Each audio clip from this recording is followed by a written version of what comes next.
Welcome to the Put On Waivers Media Group, home of the Put On Raiders podcast and the Student Body Right podcast. This is your place for the best breakdowns and the best insight for those who fight on and bleed silver and black. Now, here are your hosts, Dwayne Douglas and Ryan Holmes.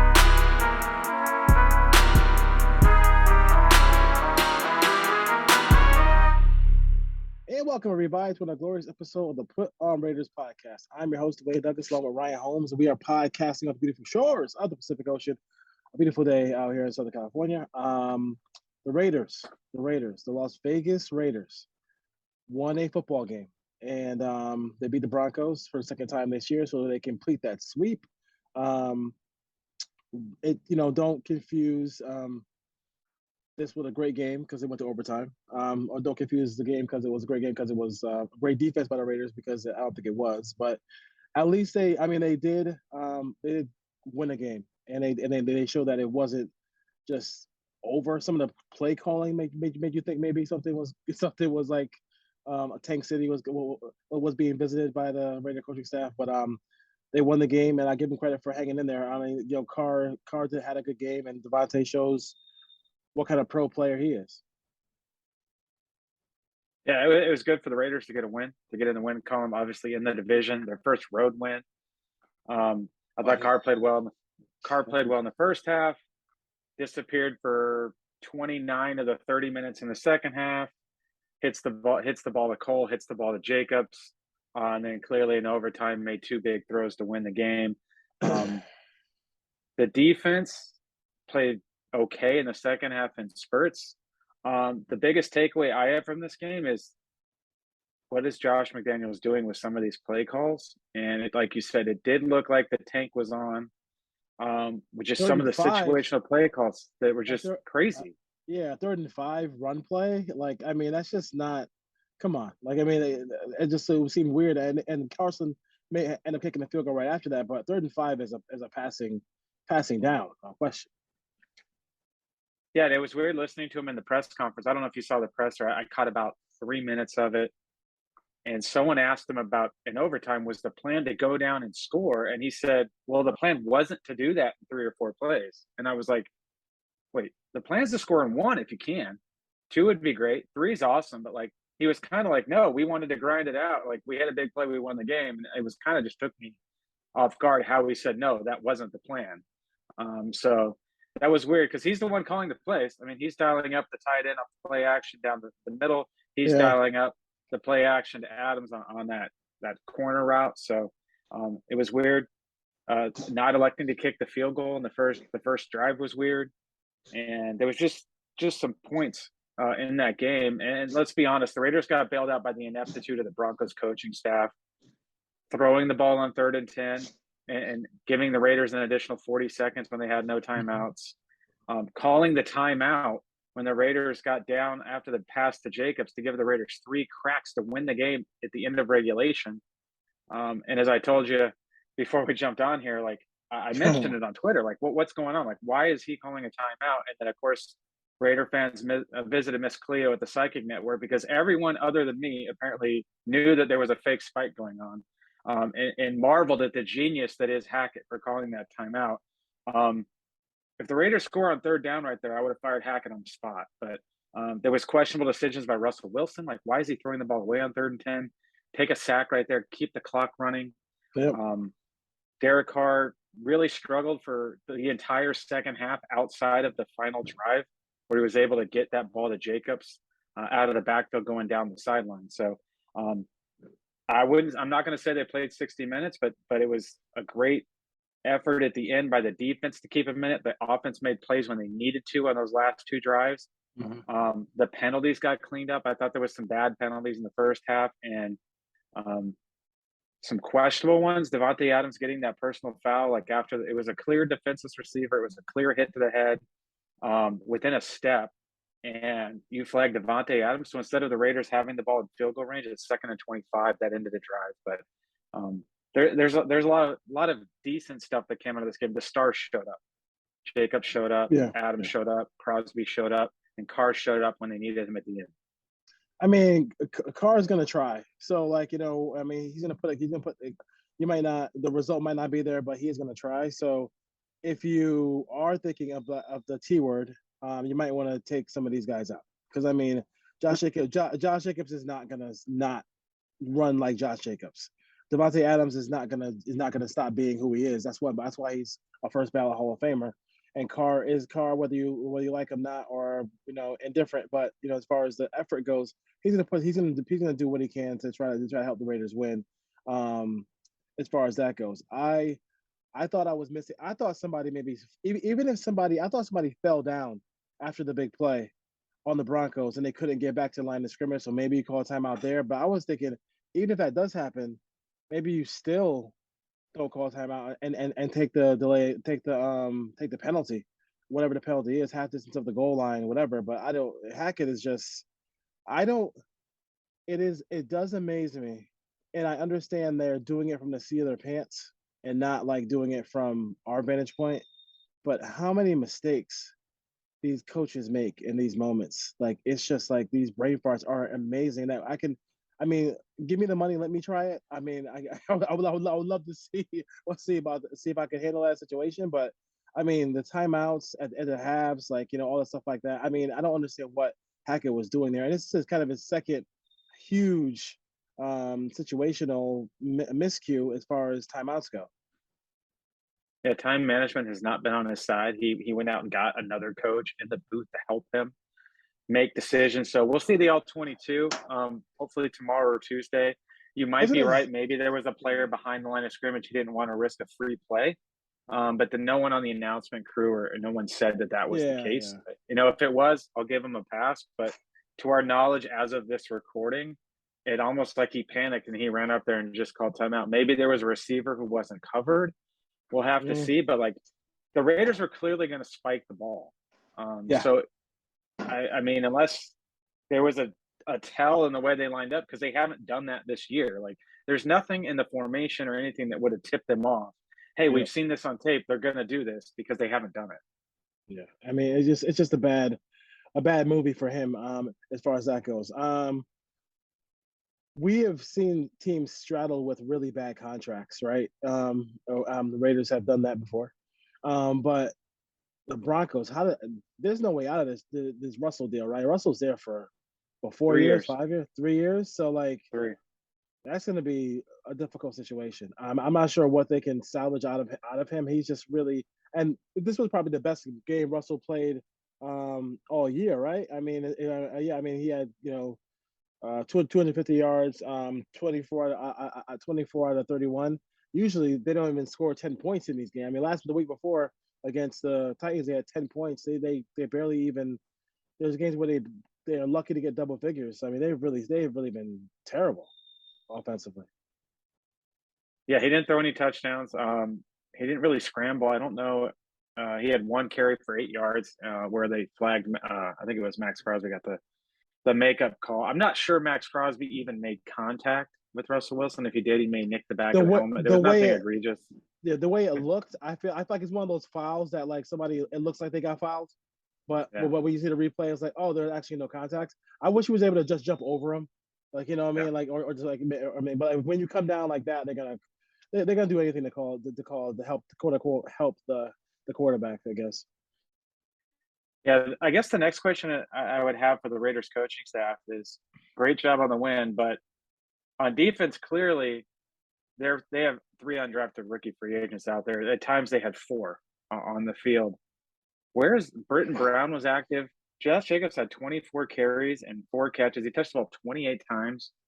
I'm done with Keelan Cole. I don't want to see him on the field returning punts. He might be the worst punt returner in the NFL. And if we're going to go youth movement, get some snaps for DJ Turner. At least he's electric with the ball. He's tough to tackle. He's like a running back in space. If you want to get him the ball in the short intermediate area. So it's almost like on defense, they're throwing up the white flag. We're going to play Masterson, and we're going to play Webb, who had a terrible game today. Palomau found the field. Justin Hall, I don't even know who Justin Hall is. He came up to the practice squad. I thought it was James Trapp, but yeah. But on offense, they're not doing that. Like Josh McDaniels is like, no, Patrick Graham, we're going to let you play all the undrafted free agents. We're going to stay over here, and we're going to play Keelan Cole, and we're going to play Jacob Johnson on 3rd and 5. We're just going to come out in 21 personnel. We're going to fool everyone. We're going to run it. And Foster Moreau, one has catch in overtime. Like, he has to be better than this as a play caller. This has to has be to. just. This is the first game where I was like, this is a joke. Yeah. So this has to. Yes, you did text that, but like it has to be like, okay, the game got competitive. It didn't get away from them, and it was really no way the game was going to get away from them because the Broncos are not good enough to kind of go up by 2 scores and be able to hold it. So, but some of these play calls, it was just like, yo, what is this dude like? I mean, it's pretty clear on some of these plays that he's just trying to not not be competitive, or like he can't be this like dumb as a play caller. Like this is, we're gonna see like more of it once he gets more of his own pieces. I think you'll see him really do some stuff. But like, okay, there's no way he can't. This can't be the real Josh McDaniels calling plays, or maybe it is. And all those times where he's calling plays, the bad plays are getting overwritten by Bill Belichick. Or Tom Brady is just like, screw it, I'm going to do whatever I want to do. Exactly. No, I mean, it's interesting because the play calls they're basically running out with 2 wide receivers. It's 21, 22 personnel pretty much almost every play. Very rarely did they go to 11 personnel with 2 wide receivers. And I get it. They don't really want to play Keelan Cole a lot, but you can put DJ Turner in there. You have Albert Wilson, who's a veteran on the practice squad. They have ways to get multiple weapons on the field. You're not seeing them go empty really anymore. It's basically becoming the Devontae Adams or throw the ball to the running backs at a high rate, but there's no creativity. And then even the deep shots they're hitting to Adams are coming off a play action. It's 2 or 3 man routes. Like, these aren't coming in like a normal, 4 to 5 men out in the progression type route. So again, to me, it looked a lot like preseason. They're running basically the same 4 or 5 run plays over and over again. That lead play, they just keep running it over and over and over again, and it worked. So for the most part, but there's no creativity at all. I literally feel like, even on defense, I feel like I'm watching a preseason game again. Like, Patrick Graham was like, we're just going to man up, undrafted rookie free agent, go cover Cortland Sutton. If you get beat, you beat. I'm just going to wipe my hands. We're good. Or I'm going to send a blitz from the secondary from 10 yards deep over and over and over again. And then basically they're getting stops because Max Crosby makes a play or someone makes a play. It's not because it's schemed. Like, to me, I feel like they've basically thrown the schemes in the trash, and they're playing basic man-on-man preseason football and beat your guy across from you. And if the guys don't win, the coaching staff can say there's no talent. So the coaches are removing themselves from the situation so they can say, look, these guys can't win one-on-one. They can't do this. They're not scheming anything to me when I'm just watching on TV. Maybe that'll change when I see the all-22, but it's very basic, almost high school level defense stuff the Raiders are running right now. And it seems like I'm kind of surprised because Denver's a pretty good defensive team. I'm kind of surprised that like they were able to even hit that play to Devontae in the first quarter, because I was just like, that seems like it's so basic. Like, it's just like they would, you couldn't even play that in the Madden. I mean, people would be like, oh, this is not going to work. But it worked. It worked on that one play, and it worked on, I thought, the game winner. The game winner was a sweet play, sweet route by Devontae there to break back to the backside, but for a touchdown. You mentioned about Josh Jacobs and all these touches. Like, what I don't understand the concept of, you've seen rookie running backs come in and play good football all the time. You see it come and play bad football too. But like, why would you draft or have all these running backs just to only play Josh Jacobs? Like, we know Josh Jacobs you're not trading Josh Jacobs now. So so you're past the trade deadline. So it's not like you're trying to soup up his trade value. Are they just really just going to say, hey, are they really just like, okay, we're just going to grind him into the ground and just say, hey, we'll play you guys when we get our offensive line? Like, it just seems that way. Yeah, it's tough because you'd like to see them get one of them, whether it's Brown or White, get 3 or 4 or 5 carries in a game and kind of just get a sweat going, just kind of see what they can do. Because it's going to be hard. They're probably not bringing back Jacobs in the offseason at this point, and you're going to roll into next year and just play 2 second-year guys that didn't get any snaps. Like, how do you know what you're going to get?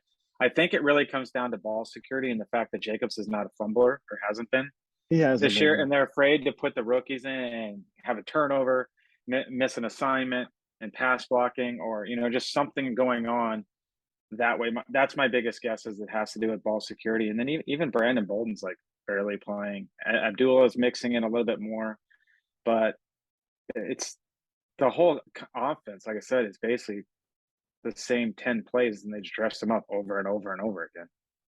Yeah, I don't know. It's really screen on second and long, third and long, guaranteed screen. Yeah, and you don't even have to like, grind tape or look like we do. I mean, you can see it on TV. Like, the people, it's the same. My Raider fans text me. My Raider fan friends text me all the time. It's like, what? I mean, can I see something new informationally? And there's nothing new. It's just the same old, same old, same old. Patrick Graham. Listen, I think the biggest thing that I can't stand is, like, why does a 2-yard catch turn into a 9-yard gain?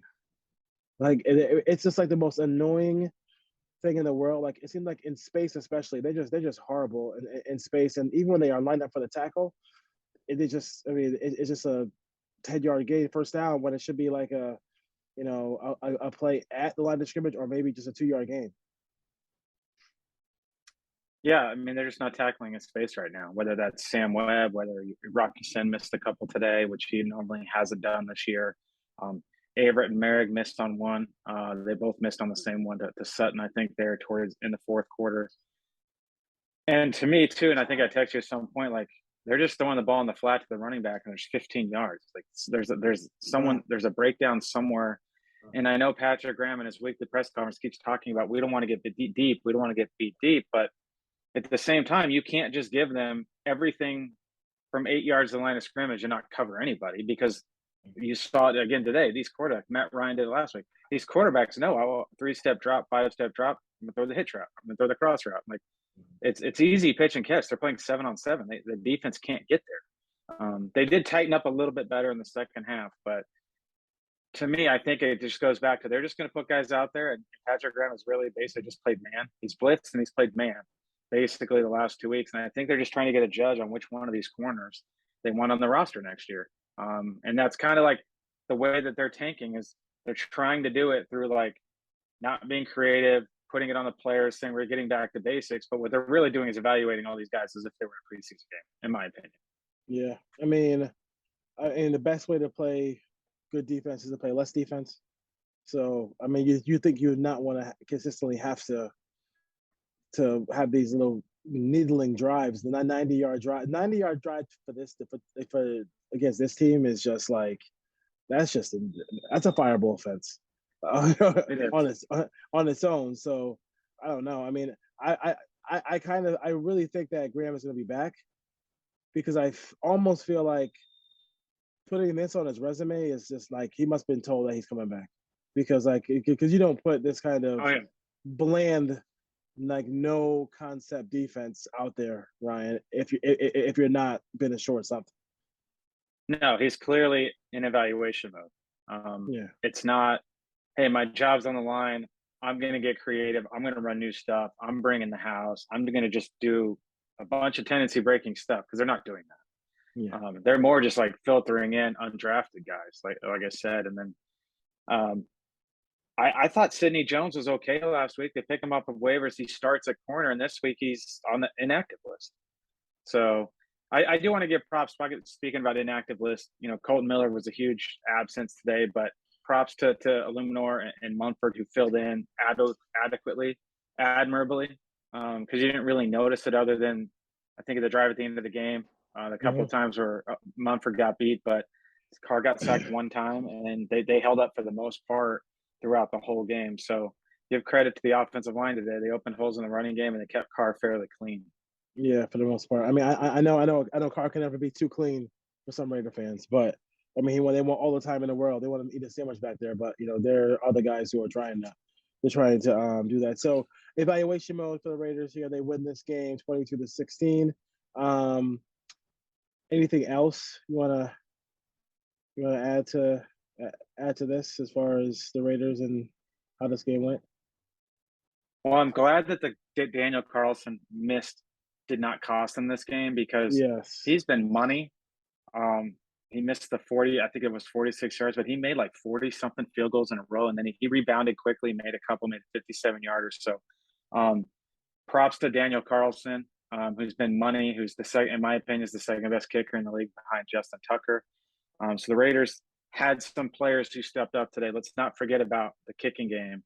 And they kicked it short a couple times today, and it worked. My heart always drops when I see that ball not get into the end zone. Yeah, it drives me crazy real quick to see that. But real quick, did you watch I know the channel is USC and Raiders. Did you get a chance to watch the USC UCLA game? And I know you and I both like a little bit more defense than that. But what were your thoughts about that one and get the performance by Caleb Williams? No, Caleb Williams is special. He had a little bit of Patrick Mahomes to him in that game. Just some of the throws he made off platform, off balance, rolling to his left. Like you could see, I did see him in person against Cal, and I think we talked about it, where he didn't have his weapons. Like they literally had 3 receivers that couldn't run on the field. But to see him back on the field with Addison would get some of those receivers back. You could see he's a special talent at the quarterback position, and his ability to get in and out of pressure, his pocket presence, just to spin out of stuff when he's not even looking behind him. He just knows there's someone coming, and then get the ball down the field. And some of those throws were incredible. And props to his receivers. Taj Washington, I think, made a hell of a catch with one arm. And some of those receivers were able to hold on to some of those passes. But that's 2024. That's down the line. If the Raiders are in a position to pick him in 2024, then 2023 was even worse really bad. than the season we're in right now, because they're going to have to pick in the top 2. Yeah, no maybe the top pick. No question about it. No question about it. All right. And that's pretty much it, Raider Nation. The Raiders win 22-16. I think Carr played. I'm still waiting to see a complete game from this team. It'd be nice to see just see one for see how that looks like. But we'll see how this whole thing goes. I mean, go ahead. I would add the soft part of the schedule that everyone was excited about is over. So now they have to go play at Seattle. They have to play the Chargers. I guess the Rams at this point you could say is a soft spot without Cooper Kupp. They still have Donald and Ramsey. I'm not sure. Do they play after? I think they play at Pittsburgh too. New England at Pittsburgh. So like San Fran Pittsburgh's at defense is still good. So the soft part of the schedule is over. So now we're really going to see it. It feels good. Victory Monday is going to be great. Always love Victory Mondays, but the Raiders are staring down some very tough games in front of them. So enjoy this one, Raiders fans. Hopefully they can pull out a couple more as we go down the stretch.